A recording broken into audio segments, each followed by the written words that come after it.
গতিকে প্ৰশাসনক কৈছোঁ, আজি গধূলিৰ ভিতৰত যদি আপোনালোকে ডিব্ৰুগড় জিলাৰ SP DC সাহেব শুনি লওক, আজিৰ ভিতৰত যদি গধূলিৰ ভিতৰত এৰেষ্ট নকৰে, কাইলৈ কিন্তু ল এণ্ড অৰ্ডাৰ চিটুৱেশ্যন হ'ব। একদম হ'বই, কৈ দিছোঁ। SP DC ডাঙৰীয়া শুনি লওক।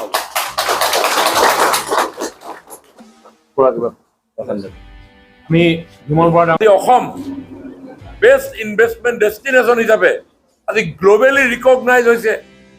সাউথ ইষ্ট এছিয়ান কাণ্ট্ৰিসমূহে আজি অসমত মেডিকেল টুৰিজিম, অসমত এডুকেশ্যন টুৰিজিম, আমাৰ অসমত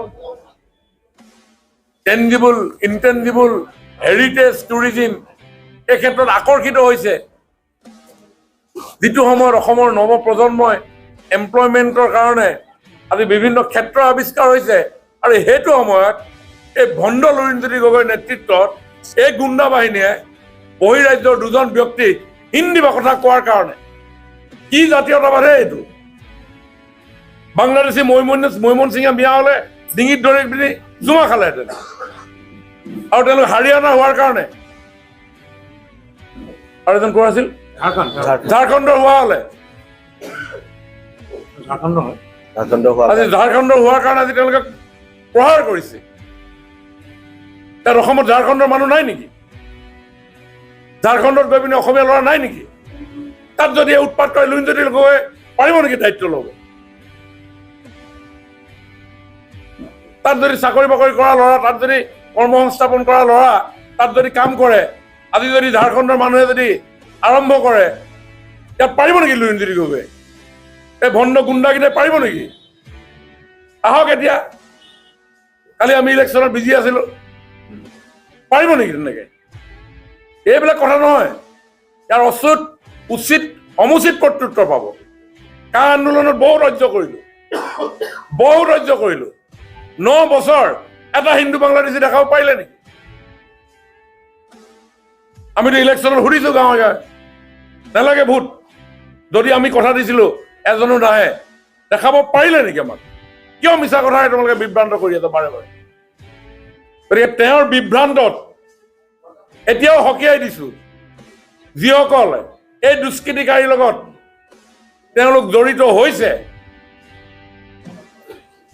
অহংকাৰ নকৰো, উচ্চ বাস্যও নকৰো, খঙো নুঠে, ভৰিত পৰিম, আকৌ ৰাইজৰ কাৰণে কাম কৰিম, দিনে ৰাতিয়ে কাম কৰিম। কিন্তু অসমখনক লৈ কোনোবাই এনেকে ভণ্ডামি কৰি থাকিব জাতীয়তাবাদৰ নামত, ইয়াৰ পিছত কিন্তু সহ্য নকৰিম। ইয়াৰ পিছত কিন্তু আমি কোনো কাৰণত ভাৰতীয় জনতা পাৰ্টীক কোনো কাৰ্যকৰ্তাই সহ্য নকৰিব, যদি এই কাম যদি ধাৰাবাহিকভাৱে চলে। গতিকে প্ৰশাসনক কৈছোঁ, আজি গধূলিৰ ভিতৰত যদি আপোনালোকে ডিব্ৰুগড় জিলাৰ SP DC সাহেব শুনি লওক, আজিৰ ভিতৰত যদি গধূলিৰ ভিতৰত এৰেষ্ট নকৰে, কাইলৈ কিন্তু ল এণ্ড অৰ্ডাৰ চিটুৱেশ্যন হ'ব। একদম হ'বই, কৈ দিছোঁ। SP DC ডাঙৰীয়া শুনি লওক। অসম বিধানসভা নিৰ্বাচন অনুষ্ঠিত হৈ গ'ল, আৰু খোৱাঙত আমাৰ মিত্ৰজোঁটৰ প্ৰাৰ্থী চক্ৰধৰ গগৈ ডাঙৰীয়াই 20ৰ পৰা 27,000 ভোটত জিকিব। এইটো আমাৰ যোৱা কালিৰ দিনটোৰ যি আমাৰ এছেছমেণ্ট, সেইটো আপোনালোকক ক'লোঁ। দ্বিতীয়তে, যিটো ঘটনা যোৱাকালি ইয়াতে সংঘটিত হ'ল লুৰিণজ্যোতি গগৈৰ নেতৃত্বত, এইগৰাকী ব্যক্তিয়ে অসমখনৰ উন্নয়নৰ বাবে আজিৰ পৰা প্ৰায় 8 বছৰৰ আগতে মিছা কথাৰে অসমক বিভ্ৰান্ত কৰি সমগ্ৰ উন্নয়ন স্থবিৰ কৰি পেলাইছিল। কা আন্দোলনৰ নামত আছুৰ জেনেৰেল ছেক্ৰেটাৰী হৈ থাকোঁতে সম্পূৰ্ণ বিভ্ৰান্তিকৰ এটা পৰিস্থিতিৰ সৃষ্টি কৰি গোটেই অসমখন অশান্তিময় এটা পৰিৱেশলৈ লৈ গুচি গৈছিল। আৰু যোৱাকালি যিটো ঘটনা সংঘটিত হ'ল, এইটো ৰাষ্ট্ৰীয় প্ৰেক্ষাপটত বিষয়টো আলোচনা হৈছে। কাৰণ দুজন ব্যক্তি তেওঁলোক ভাৰতীয় জনতা পাৰ্টীৰ কাৰ্যকৰ্তা, দুখন বেলেগ প্ৰদেশৰ পৰা আহি অসমৰ সমাজ জীৱনখনৰ লগত তেওঁলোকে কাম কৰিছিলে। আৰু যোৱাকালি তেওঁলোকৰ ওপৰত যি অবৰ্ণনীয় অত্যাচাৰ চলালে, লগতে আমাৰ স্থানীয় যুৱক যুৱতীৰ ওপৰত ই এটা অসমবাসীৰ প্ৰতি এটা বিৰূপ মনোভাৱ সমগ্ৰ দেশখনতে বিয়পি পৰিছে। সমগ্ৰ দেশখনত বিয়পি পৰিছে। তেওঁলোক হিন্দী ভাষা কোৱাৰ কাৰণে তেওঁলোকৰ ওপৰত অত্যাচাৰ চলিলে। যদি তেওঁলোক বংগভাষী মিয়া হ'লহেঁতেন, লুৰিণজ্যোতি গগৈ সমৰ্থকে তেওঁলোকক আক্ৰমণ নকৰিলেহেঁতেন। এওঁলোকে যি কাম কৰি আছে যোৱা ইলেকশ্যনত বা তাৰ আগৰ পৰাই অসমৰ খিলঞ্জীয়া জাতি জনগোষ্ঠীৰ সম্পূৰ্ণ পৰিপন্থী।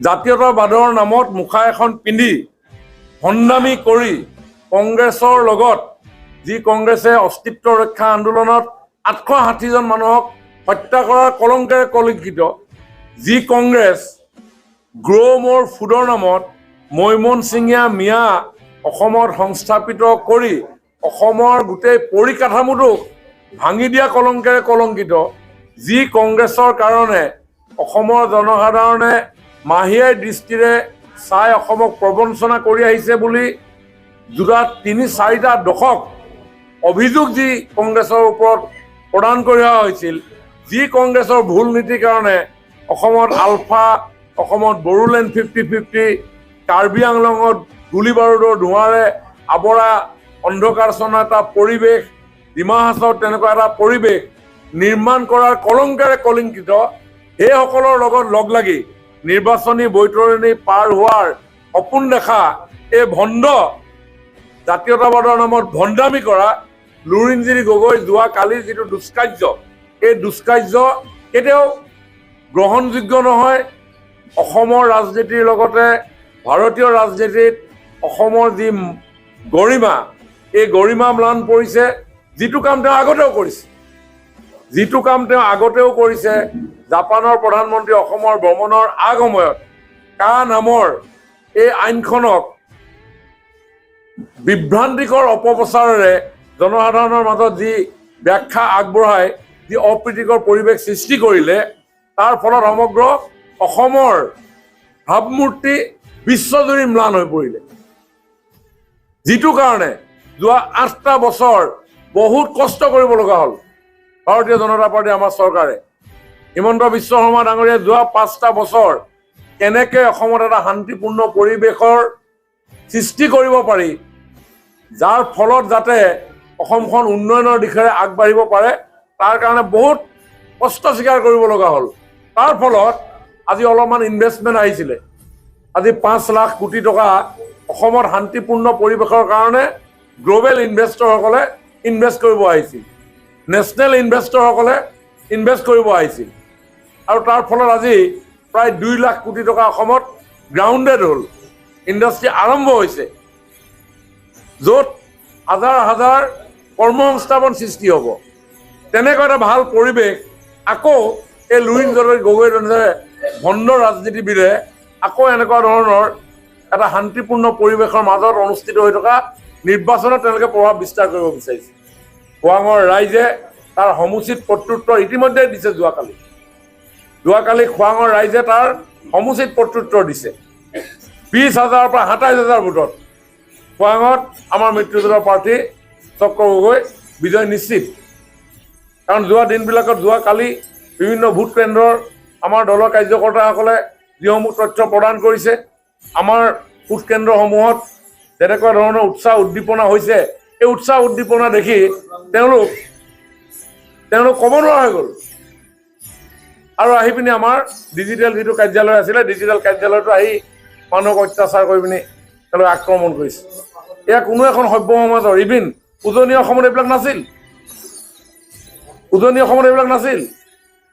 আজি যুৱক যুৱতীসকলে ভালকৈ ধুনীয়াকৈ শিক্ষা দীক্ষাৰে নিজৰ মেধা শক্তিৰে চৰকাৰ চাকৰি এটা পাবৰ কাৰণে যিটো সময়ত কম্পিটিটিভ এটিটিউড এটা লৈ আছে, যিটো সময়ত আজি অসমখন শান্তিপূৰ্ণ পৰিৱেশৰ কাৰণে ইনভেষ্টৰসকল আহিছে, আজি 2জন আমাৰ দেশৰ বেলেগ প্ৰদেশৰ 2জন মানুহক যি আক্ৰমণ কৰিলে, ইয়ে ডাঙৰ নিউজ গৈছে এগেইনষ্ট দ্য আছামিজ পিপুল।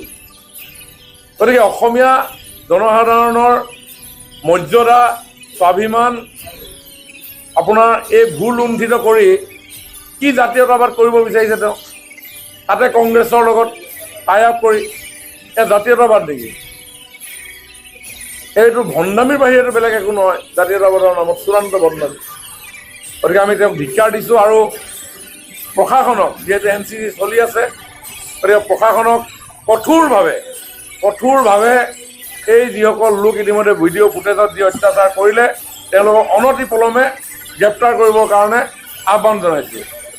ভাৰতীয় জনতা পাৰ্টীৰ চক্ৰৱৰ্তী ডাঙৰীয়াই কৈছে, খুব আমি শান্ত সমাহিত ভাৰতীয় সভ্যতা সংস্কৃতিৰ আধাৰত এই দৰ্শনৰ ওপৰত আমি আমাৰ দলৰ কাৰ্যকৰ্তাসকলে সবকা সাথ সবকা বিকাশ, দৰিদ্ৰ নাৰায়ণৰ সেৱা, সৰ্বব্যাপী সৰ্বস্পৰ্শী অন্ত্যোদয়ৰ ধাৰণাৰে আমি খুব শান্ত সমাহিতভাৱে আমি কাম কৰোঁ।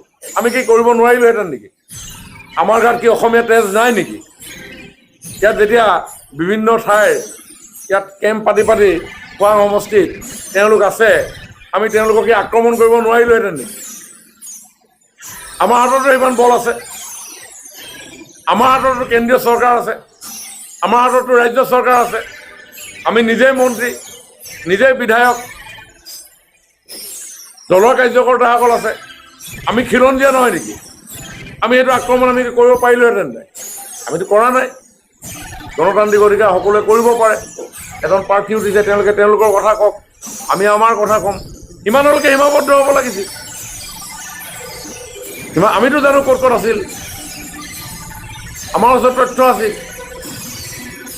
কিন্তু আমি কিয় নাই কৰা বা আমি কিয় কৰিম? কাৰণ সেই কামটো কৰাৰ লগে লগে খোৱাঙৰ ৰাইজৰ, সন্মানীয় ৰাইজৰ ভাৱমূৰ্তি জনমানসত ম্লান পৰিব। আৰু সেইকাৰণে আমি যেনেধৰণে হাতযোৰ কৰি কৰিব লাগে, ইলেকশ্যন তেনেকৈ আমি প্ৰচাৰ কৰিব লাগে, আমাৰ কাৰ্যকৰ্তাই তেনেকৈ কৰিছে। কিন্তু তেওঁলোকে কালি কি স্বৰূপ দেখালে, পৰহি দিনাখন কি কৰি দেখুৱালে? গতিকে এইটো শুভ লক্ষণ হোৱা নাই। কা আন্দোলনত কিমান ভাৰতীয় জনতা পাৰ্টীৰ কাৰ্যকৰ্তাক কাণত ধৰাই, আঁঠু কৰাই কি কৰালে এইবিলাক চব আমাৰ মনত আছে। কিন্তু আমিতো ৰিভেঞ্চ লোৱা নাই। যদি ৰিভেঞ্চ ল'ব লাগে, ৰিভেঞ্চ ল'বলৈ ৰেডি আছোঁ, কোনো প্ৰব্লেম নাই। কিন্তু আমি শান্ত সমাহিতভাৱে অসমখনৰ স্বাৰ্থত ভাৰতীয় জনতা পাৰ্টীয়ে কেনেকৈ ক্ৰাইম কণ্ট্ৰল হ'ব পাৰে, আইন শৃংখলা কেনেকৈ অৱনতি নহয়, 12খন শান্তি চুক্তি অসমত হৈছে, যাৰ ফলত আজি অসমত শান্তিৰ পৰিৱেশ সৃষ্টি হৈছে। য'ত বড়োলেণ্ড 50-50 হৈছিল, তাত আজি বড়ো যুৱক যুৱতীয়ে বাগৰুম্বা দহৌ নাচিছে। যি চাহ জনগোষ্ঠী সমাজ 200 বছৰ কংগ্ৰেছৰ বঞ্চনাৰ বলি হৈ আহিল, আজি তেওঁলোকে নতুনকৈ জীৱনৰ ৰামধেনু অঁকাৰ পৰিৱেশ পাইছে। চাহ বাগিচাৰ আলি বলিৰ পৰা আৰম্ভ কৰি, ইলেক্ট্ৰিচিটিৰ পৰা আৰম্ভ কৰি তেওঁলোকৰ বেংক একাউণ্ট নাছিল 2019 চনলৈকে। আজি বেংক একাউণ্টত তেওঁলোকে ধন সঞ্চয় কৰি নিজৰ সন্তান সন্ততিৰ সপোন দেখাৰ পৰিকল্পনা আৰম্ভ কৰিছে। তাৰ আনন্দত তেওঁলোকে অতি আন্তৰিকতাৰে ঝুমুৰ প্ৰদৰ্শন কৰি বিশ্বক আকৰ্ষিত কৰিছে। বিহু বিনন দিয়াৰ জৰিয়তে আমাৰ লোকগীত, লোক সংস্কৃতি, লোক সাজপাৰ, লোক অলংকাৰ, লোক বাদ্য আজি বিশ্বত প্ৰচাৰিত হৈছে।